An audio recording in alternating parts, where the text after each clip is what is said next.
Right, so if we say, I'm in a track day and I can see flames coming out of here, which is quite possible because the turbo is right there.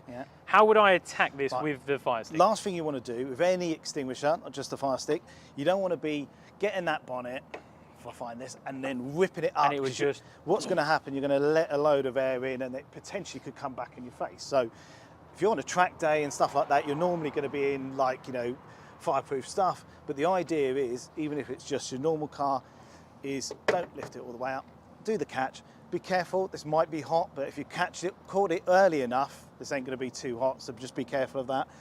And if you've got your gloves on, what you want to do is you want to have it almost to your back.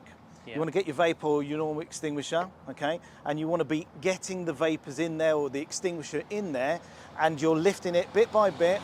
And as you're doing this, you're kind of getting in there. What you don't want to do, you don't want to lift this up, because what it's going to do is going to get a load of air in. Whereas, like, if you've worked it in there as you're lifting it, there shouldn't be and of course, too much on top. With a, you know, it's not going to be perfect. The fire's not going to be sitting right there, you know, like isolated to one small spot. Where you can just do that. It's going to be somewhere hidden just as well. The great thing with the fire stick, you can get it in the nooks and crannies and get it. I was literally just about to say if I could borrow this, because the turbo's at the back, so you could quite easily get it safely as long as flames aren't coming out. That's it. Well, you're working it backwards. I mean, you can barely see that on camera now. That's nearly touching the turbo. And we've had customers where the fire's been on a mid-engine or something at the back, and they've got a small little tiny bonnet that lifts up, and they've managed to actually put the fire out by nuking it in there. Don't forget, this is the really important thing. This has got flames coming out of it. Don't bother doing it. Get yourself to safety. You're past. I mean, you could. I guess you could start it and put it somewhere safe if it's safe to do so, but it could also... How much is it going to do, realistically? Get yourself to safety, don't bother if it's coming licking out. What we don't want to do is tell people, like, you know, it's not a magic stick. It's about catching the fire early enough, getting it down. If it's already established, get yourself to safety.